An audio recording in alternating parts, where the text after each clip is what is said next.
Tonight, Barry Heads. Good evening. In a week of drama and disputation, vituperation and rancour, at least there has been plenty of marginalia too. There was, after all, TV Cat Arthur, and it seems, to judge from the stunning regularity with which the phrase came up, that Fleet Street sub-editors had met in a body to declare its use mandatory.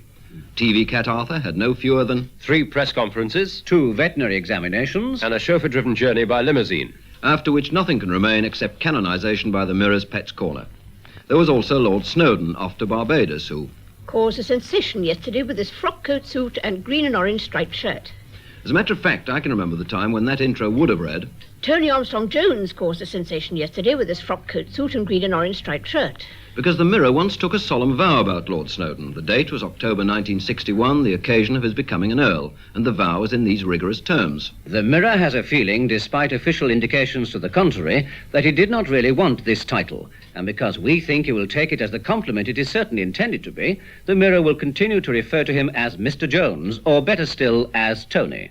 However, as Baudelaire once said, autre temps, autre mirrors. There was also in The Guardian, whose sub-editors seem still to be playing that old newsroom game of competing to write the dullest headline of the week. Production of cheese almost back to normal. And also in The Guardian, a pungent review by Peter Preston of the new book about Prince Charles. Preston didn't, broadly speaking, find a great deal to commend in the book by Dermot Morrow.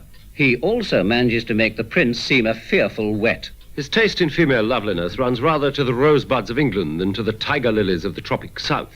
The Mail's reporter at the Royal Film Performance, possibly spurred on by this account of the Prince's alleged taste in female loveliness, implied that the proceedings had been somewhat delayed by Prince Charles, chatting up first Joan Collins and then Olinka Barova, although the picture clearly showed him talking to Carol White.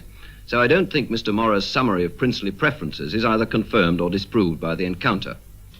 The People this week has been performing what is clearly conceived to be a public service of the most disinterested kind. Police have ignored the revelations by train robber Charles Wilson's wife that a former resistance leader named Frenchy organised her husband's escape from Winson Green Prison, Birmingham. Warming to its task, the People added, In fact, they place no credence whatsoever on Mrs. Pat Wilson's story of her husband's escape. with what I imagine is intended as the final twist of the knife in the wound. Detectives believe the evidence they already have is more reliable than Mrs. Wilson's version which she gave in a Sunday newspaper. What the papers say is able, by means of its skilled team of hindsight reporters, to reveal exclusively that the Sunday paper in which Mrs. Wilson's version appeared was actually the news of the world. Indeed, another fact which the People seems not to have discovered, it is still appearing there, and very dramatic it is too. When we reached our destination, which for obvious reasons I'm not prepared to disclose, I was taken up in a lift to a top-floor flat. As I walked in, Charlie, or Ron, as he was now called, strode across the room with his arms outstretched. I collapsed slowly to the floor, sobbing, my knees buckling beneath me. Never mind, darling, Said Charlie. Don't worry, love. Everything will be all right now. The hindsight team is not in full possession of the facts and therefore cannot confirm whether Mrs. Wilson is really spilling out such recognizable details of the escape gang. The People, however, is less cautious. One can only conclude that she is an innocent tool in the hands of the train robbers and is being used by them to hoodwink the public. I thought I detected just a hint of innuendo there, but let it pass.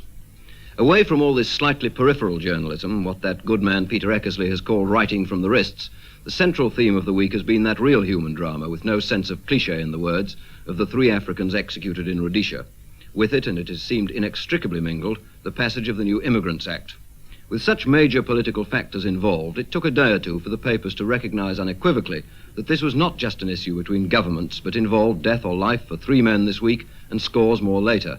But by Tuesday there were pictures. James Lamini left, and Victor Mlambo, the 2 Rhodesian Africans whose application for a stay of execution has been granted. That picture topped page 1 in the Times, with other papers, among them The Sun, The Sketch and The Express, also recognising that the story was about people as well as politics. As The Sun said, For these 2 men, there are no fine legal distinctions in the latest crisis between Britain and Rhodesia. the press generally has covered the news story with skill and the background with strong political emotions and arguments. The news of the royal reprieve broke too late for leader comment on Sunday, but by Monday the papers were at it. The Mirror didn't editorialise, reserving its fire for a swingeing attack on the behaviour of some students. Idiotic, boorish, arrogant. It is time the students and the colleges curb the clowns who are bringing contempt on the nation's universities. But the other paper's main comment was on Rhodesia. The Times argued that the reprieve had good reasons behind it, and that if Mr. Smith ignored it, He cannot have a negotiated settlement with Britain which does not indemnify him and his agents for such a deed. Politically, such a repudiation of royal authority would apparently rule out further contacts in the foreseeable future. Mr. Thomson must have seen this risk. yet he had no option but to take it. The Express found itself in a quandary. Its political correspondent, Wilfred Sendall, in what was in effect a second leading article to the main opinion column, spelled out his view. There is a real danger here. Use of the Queen's name in these contexts is an admission that loyalty remains a powerful emotion among Rhodesians. Once Rhodesians come to associate her name with actions which appear to them clearly to emanate from a hostile British government, that loyalty will be destroyed. The Express quandary was not capable of easy resolution. On the one hand, a UDI situation with which the paper is not wholly at odds. On the other, the constitutional issue of the Queen's involvement. The Express left in its leader no doubt that it disapproved of the method used by the British government, but came out strongly nevertheless. But the Crown remains the sole bridge between Rhodesia and Britain. It has been jeopardized by Mr. Wilson. Let it not be broken by Mr. Smith. The Mail was less forceful, but also accepted that the Prime Minister had no alternative. Any answer but a reprieve would have meant accepting executions carried out by the Smith regime as legal.